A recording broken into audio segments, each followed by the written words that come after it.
Hola, ¿qué tal? Bienvenidos de nueva cuenta a Despierta Cristiano. Hoy estaremos hablando sobre lo que dijeron los cardenales Miller y también Burke sobre que el Espíritu Santo no se equivoca y siempre dice la verdad tal cual es. Sin embargo, hablan en torno a lo que está ocurriendo en la sinodalidad, que uno dice una cosa y luego supuestamente el Espíritu Santo dice otra cosa. Esto lo aclaran los cardenales. Y además, pues es un chiste. ¿Qué podemos decirle más? Presidente de Venezuela dice que Jesucristo es judío y luego que un niño palestino que nació en Palestina, pero que lo mató el Imperio Español. Vamos a ver de qué se trata este chiste también. Pero antes, vamos a la formalidad de nuestra oración, que es el Padre Nuestro. Pater noster qui es in celis sanctificetur nomen tuum, adveniat regnum tuum, fiat voluntas tua, sicut in cielo et in terra. Pane nostrum quotidiano da nobis hodie, et dimitti nobis debita nostra, et ne nos inducas in tentatione, sed libera nos a malo. Amén. Ave María, gratia plena, Dominus tecum, benedicta tu in mulieribus, et benedictus fructus ventris tui, Iesus. Sacta Maria, Mater Dei, ora pro nobis peccatoribus, nunc et in hora mortis nostre. Amén.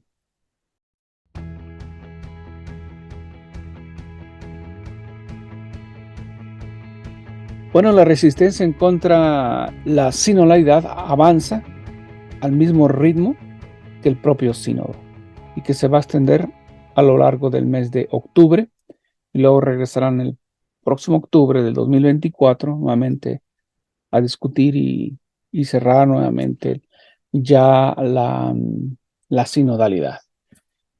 Pero en este caso, pues el cardenal o los cardenales Burke y Miller salen, vamos a decir, a aclarar. Ellos dicen, el Espíritu Santo no se puede contradecir. O sea, porque ahora dice el Papa Francisco y todos los obispos que le siguen la corriente de sinodalidad al Papa Francisco, dicen una cosa. Siempre ya saben que Francisco nos trae así como todo relativo, todo ambiguo. No dicen nada. Hay muchos problemas en la iglesia y se queda callado. No actúa. Hay sacerdotes ahorita detenidos, arrestados y perseguidos, por ejemplo, aquí en América Latina, concretamente en Nicaragua, y no pasa nada. No dice nada el Papa Francisco. No defiende. Entonces, el cardenal que dirige el dicasterio para la defensa de la fe, menos. O sea, ni siquiera levanta la voz. Es el que debe defendernos contra propios, o sea, contra los de adentro como los de afuera de la iglesia. Pero bueno, tal parece que mientras más inepto se es, más posición lo eligen, mejor dicho, para una posición dentro de la jerarquía. Y así ocurre con muchos obispos, ¿eh? No creen que él es el único, ¿no? Así a muchos, si le sigues la corriente, pues, y si no, pues te condenan prácticamente, te critican. Como tenemos el caso aquí en Estados Unidos del obispo Strickland, ¿sí? Le levantó la voz y rápidamente fueron a investigarlo. Y ahorita porque están entretenidos en eso de la sinodalidad, si no, pues no sé qué estuviera pasando o qué hubieran hecho ya al respecto. Vamos a esperar unas semanas o meses también, posiblemente. Y ojalá no ocurra nada, que continúe trabajando el señor Strickland, el señor obispo Strickland en su diócesis de Taylor. Pero vamos a lo que en estos momentos Cardenal Burke dice, Dios no puede contradecirse, decir hoy lo contrario de lo que dijo ayer y de lo que dijo el siglo pasado. Yo esto yo lo agrego, lo que dijo el siglo pasado y en el concilio pasado, del concilio de Trento y así sucesivamente. No se puede contradecir. Dios es verdad. El Espíritu Santo es la verdad y la verdad es única. No cambia, no porque avanza la cultura, el mundo, cambia el Espíritu Santo. ¿Sí? En una reciente entrevista a un canal aquí norteamericano católico, WTN, el cardenal y su colega Gerard Miller, antiguo prefecto para la doctrina de la fe, eh, in- instaron a los católicos a resistir con fortaleza y permanecer en la única iglesia de Cristo. Burke, eh, vamos a decir, habló contra lo que siempre se nos dice o se nos ha dicho últimamente sobre los padres sinodales y sobre la sinodalidad y todo eso, en referencia al Espíritu Santo. Y él dice textualmente, es el mismo que inspira a la iglesia desde hace 2000 años y no se contradice. No puede haber inspirado durante 2000 años algo que es malo y ahorita que es bueno. Las ambivalencias que trae el sínodo de la sinodalidad no trae firmeza como tal. Y argumentan, y he escuchado a conocidos míos que dicen, es caminar juntos, ahora vamos a caminar juntos. Tenemos 2000 años, me quedé volteándole, amigo, tenemos 2000 años caminando juntos. ¿De qué estás hablando? O sea, tenemos 2000 años caminando juntos. Por eso la iglesia ha prevalecido a lo largo de estos 2000 años, pese a las circunstancias internas y externas. Entonces, permanezcamos, dice el cardenal Burke, permanezcamos con Cristo en la iglesia. Aunque sea el Papa quien defiende lo falso, nosotros defendemos la verdad. Son palabras textuales del cardenal. Creemos que el Señor está llevando todo a buen fin. Mientras tanto, el sufrimiento es terrible. Sí. Y la confusión también. O sea, es de mi cosecha. Y la confusión también. Por aquello de que, así nosotros decimos, divide y vencerás, pues ahora es conforme a la visión del Papa Francisco y todos los cardenales que le siguen, o cardenales masones y obispos masones y que le siguen la nueva onda, es prácticamente confunde y vencerás. Continúa el cardenal diciendo, en cualquier caso, no subestimo el sufrimiento de los católicos. No sé qué tan buen católico soy, pero también sufro. Podemos confiar en el Señor y permanecer con Él, no ir a otra parte. Entonces, no irnos a otra parte. Aquí estamos, permanezcamos en la iglesia. Aunque a veces llega el desánimo, aunque a veces llega el desaliento y llega la confusión, pero permanezcamos. Tenemos la promesa de Cristo que poder del infierno no prevalecerá sobre la iglesia. Así que son tiempos de crisis, tiempos de confusión, tiempos de cambios, tiempos de reforma. Tiempos vendrán la renovación. Y esto es producto de lo que no se ha venido haciendo caso a lo largo mínimo, así como mínimo de 105 años. Es decir, con la petición que realizó la Virgen cuando se apareció en Fátima. Pidió que todos los obispos, que el Papa y todos los obispos consagraran a Rusia al Sagrado Corazón de María. Y no lo han hecho. Han hecho oraciones, sí, por ejemplo, la última más reciente, cuando estalló la guerra en Ucrania y Rusia, que consagró a Rusia y a a Ucrania. No, la Virgen dijo específicamente Rusia, nada más. No con relación porque se surgió este conflicto o el otro. Y varios papas han hecho lo mismo, ¿no? Pero no han consagrado, no hemos obedecido. No hemos obedecido el corazón inmaculado de Jesús, de nuestro Señor. Tampoco las peticiones de nuestra Madre, María Santísima, que hizo cuando se apareció en Fátima. Ni tampoco lo que se apareció en Garabandal. Garabandal ocurrió más o menos en la época que estaba los cambios en la iglesia y en el mundo, pero en caso del concilio, y lo acallaron los obispos.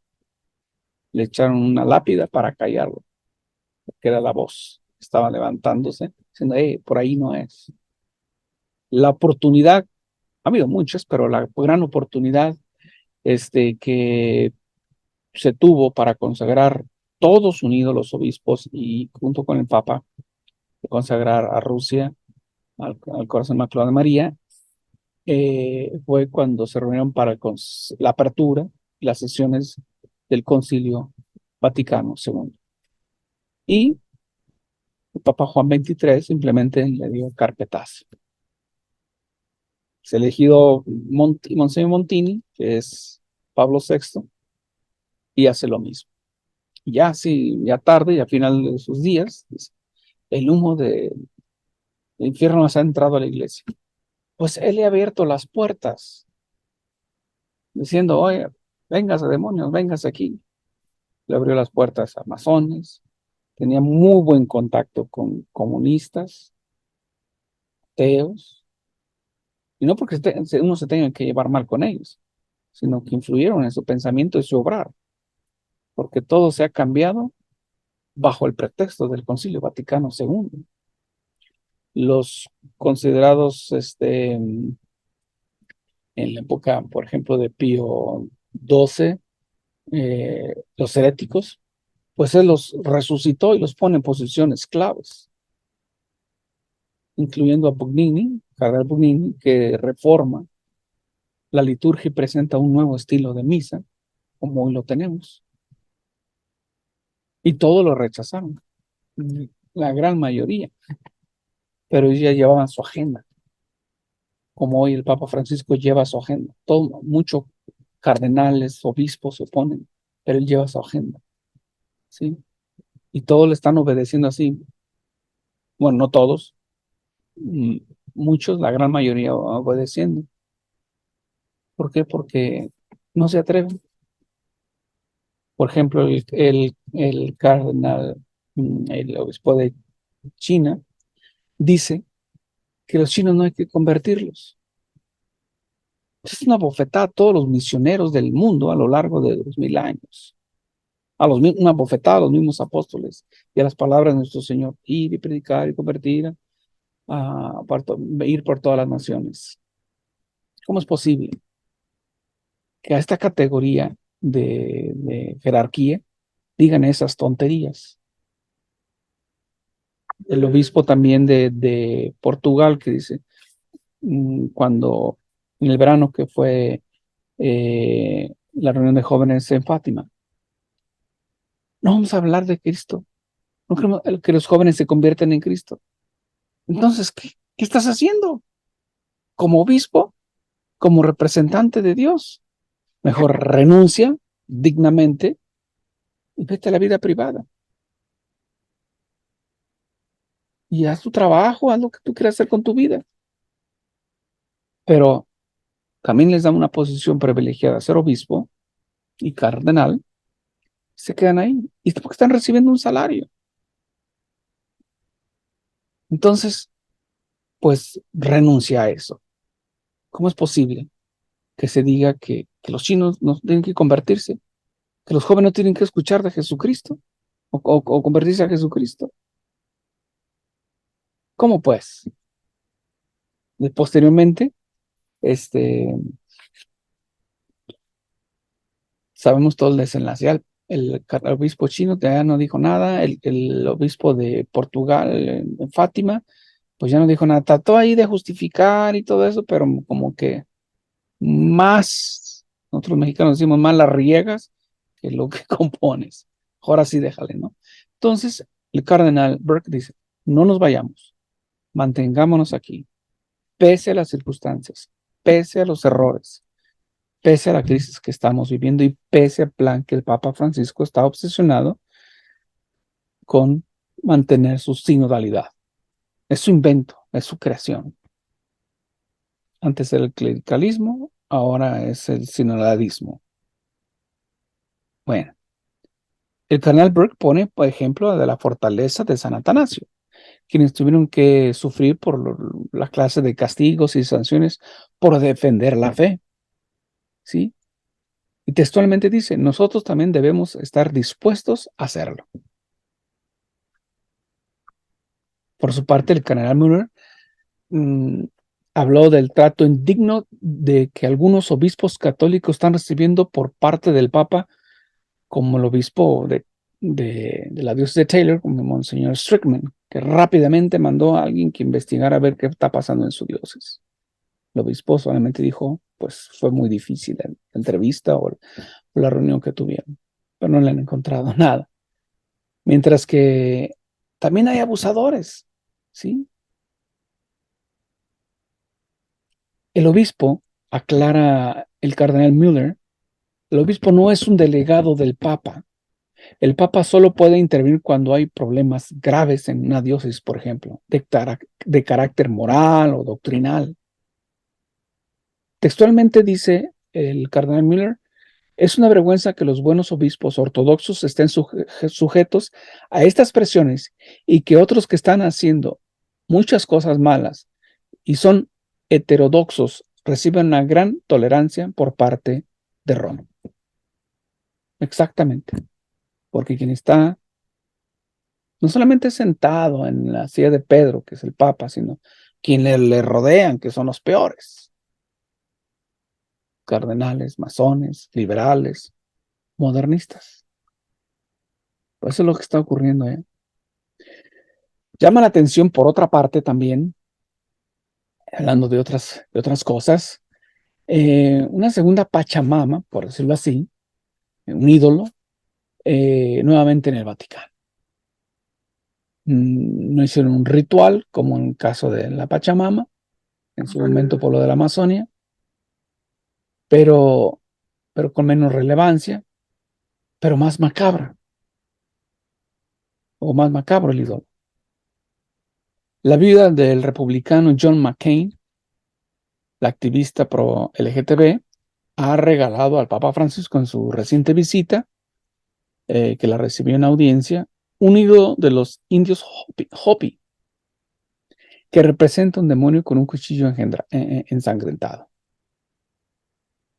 El Papa Francisco recibió a Cindy McCain, viuda del fallecido senador estadounidense John McCain, activista homosexual y director, o sea, activista homosexual y director del Programa Mundial de Alimentos de las Naciones Unidas.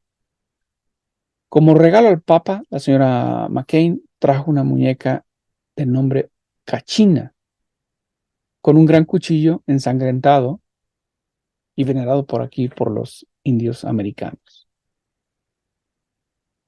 Después de la Pachamama, hay otra presencia significativa en el Vaticano.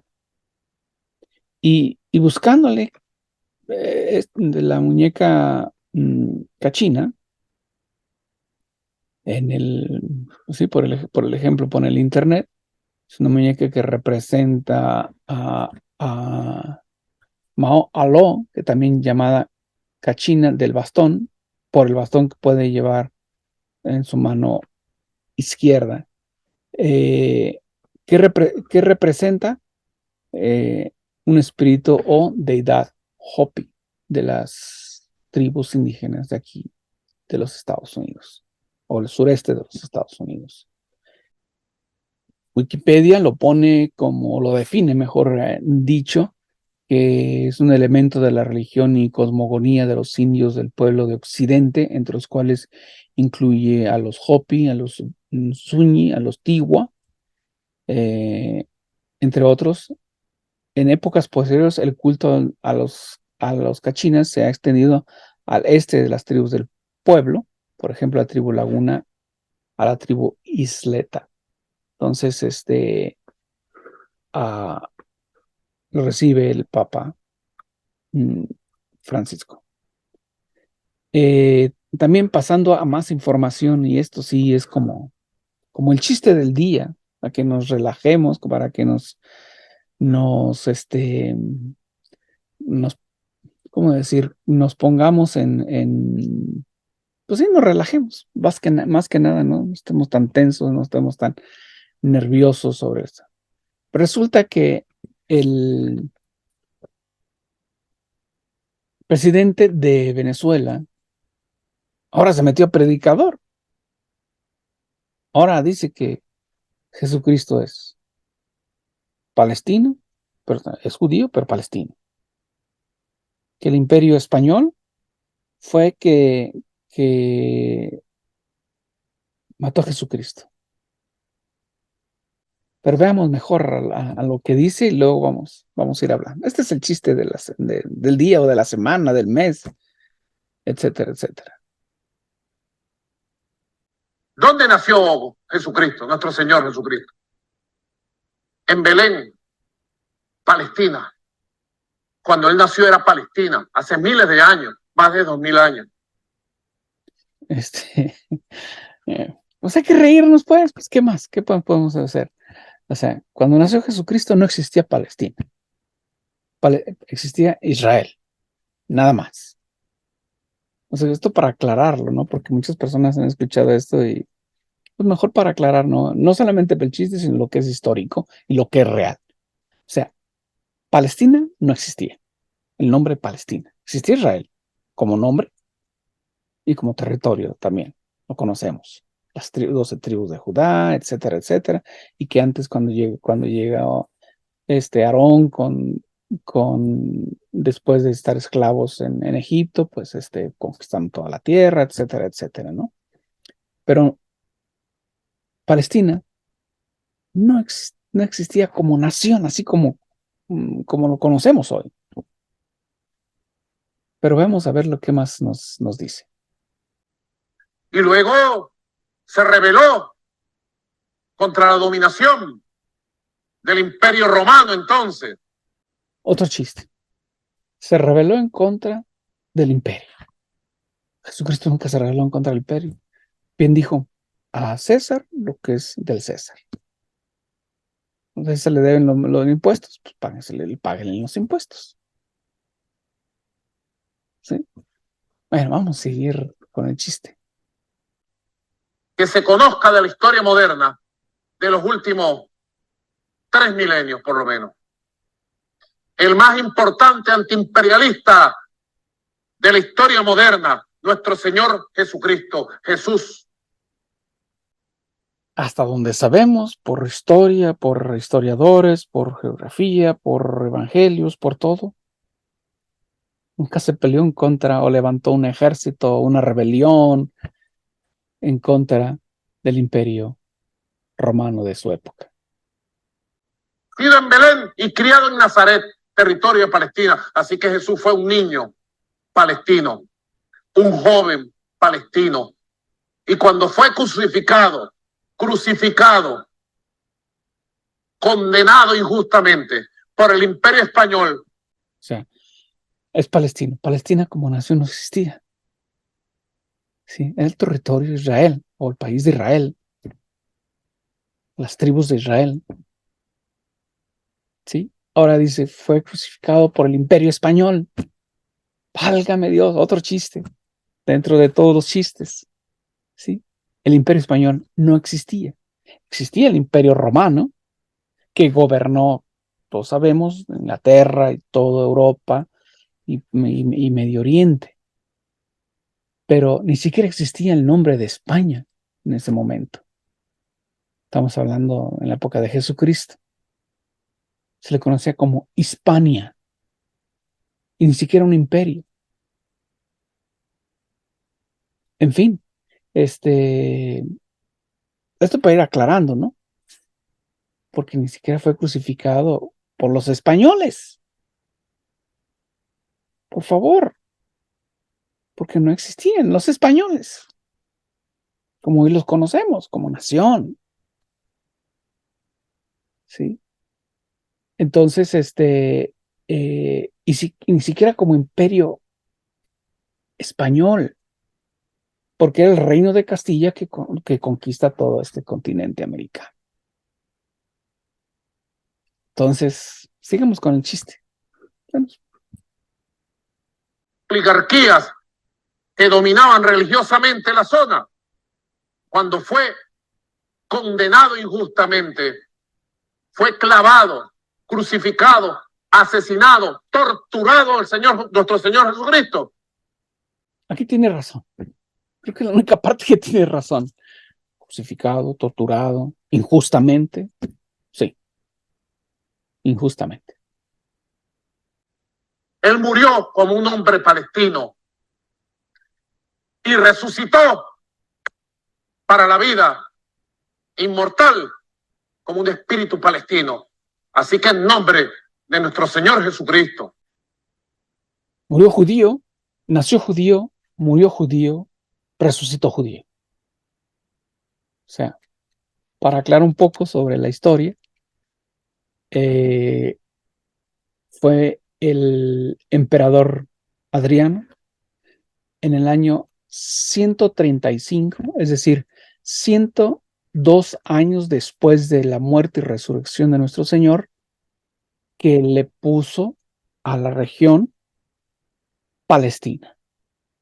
¿Por qué? Porque como acababa de sofocar una rebelión en ese entonces preguntó, ¿cuáles son los enemigos ahí, las masas enemigos más acérrimos de los hebreos, los israelitas? Los filisteos, que en latín es Palestina, o los palestinos en este caso, traducido ahorita al español, ¿no? Pues pongámosle Palestina, por darle, vamos a decir, jaque mate, por decirlo así, a los israelitas. Nada que ver. Pero bueno, algo para reírnos, algo también para reflexionar, para la historia, etcétera, etcétera. Continuemos orando, continuemos unidos, como nos piden nuestros cardenales Burke y Müller, en torno a la Iglesia y nuestro Señor Jesucristo. Muchas gracias.